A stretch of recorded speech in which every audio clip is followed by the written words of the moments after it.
Over the weekend, social media went crazy with claims that the DC housing market is crashing, everybody's fleeing the city and putting their house up for sale.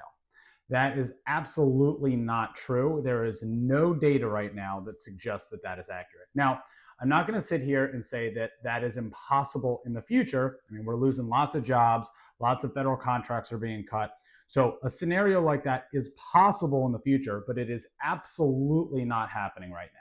So today I'm going to go through some of the posts in topics that got the most engagement over the last few days, and I'm sure are some of the things that you saw on social media and in various articles. I went into a lot of detail in my article on it this week. If you want to check that out, I'm going to try to keep it short and simple for this video. The post that really kicked everything off was from an account on X from Darth Powell. I got 11 million views in 36 hours. It got posted on Friday the 14th. And the account claims to be a housing market savant, interestingly enough. So basically what the account did was posted a screenshot from realtor.com showing a ton of coming soon properties in the Arlington and area and surrounding communities. And the claim is that everything is being put on the market. So first and foremost, we are 2 weeks away from the spring market when we see the most amount of inventory listed for sale.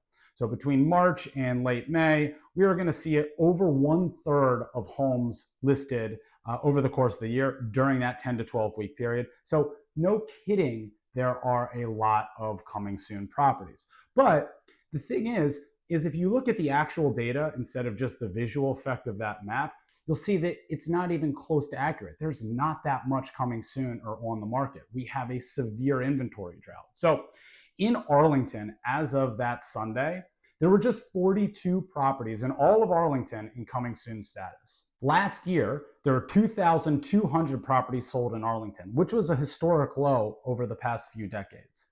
So 42 homes in coming soon compared to 2,200 that were sold last year. Not that many. That's less than 2% of what was sold all of last year.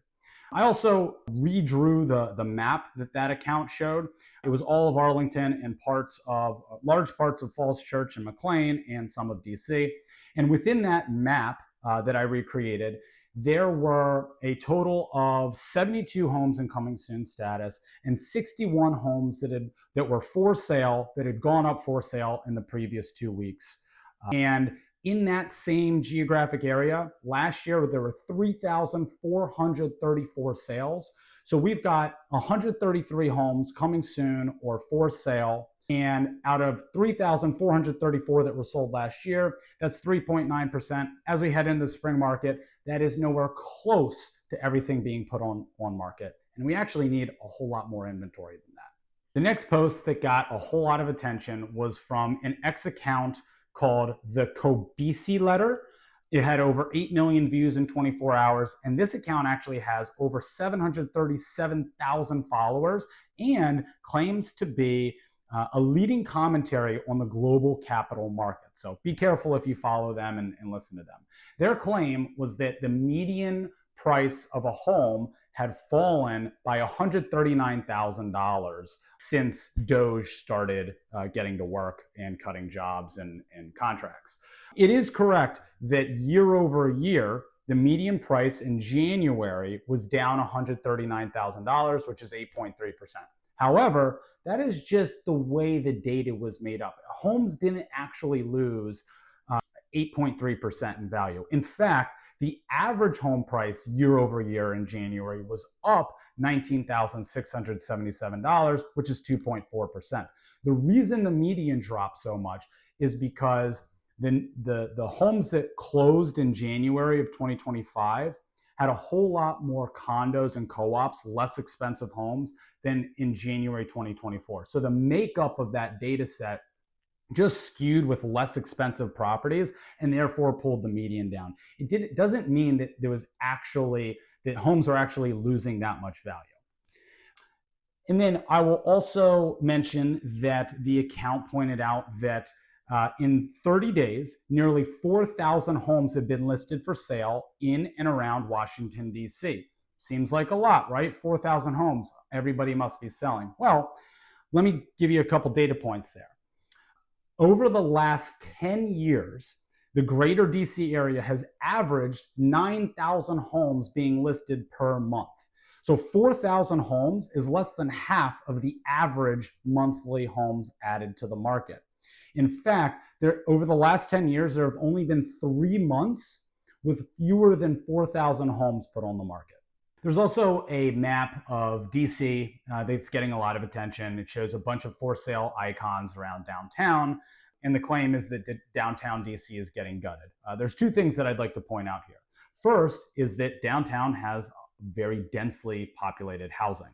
That's where all the multifamily is, all the condos. So of course, if you look at a map, the visual effect of the number of homes for sale is going to be significant and look like the entire downtown is for sale, but really it's just very dense housing.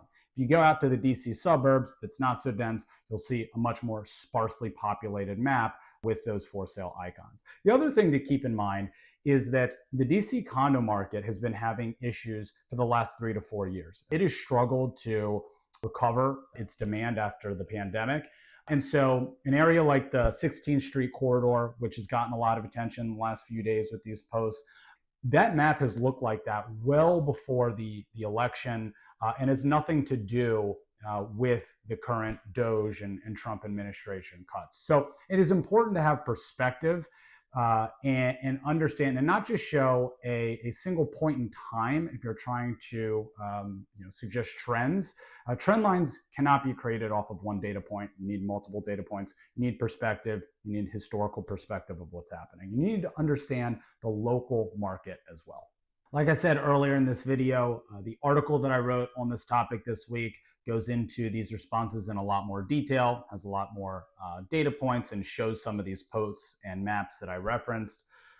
And this is also a topic that I am going to be covering regularly. The market conditions and situation could change on a week-to-week basis, and it's something I'll be paying close attention to, and you will continue to hear from me on. So if you want to read the article and some other topics that I've written about, just check out this week's Ask Eli column. Thanks for watching.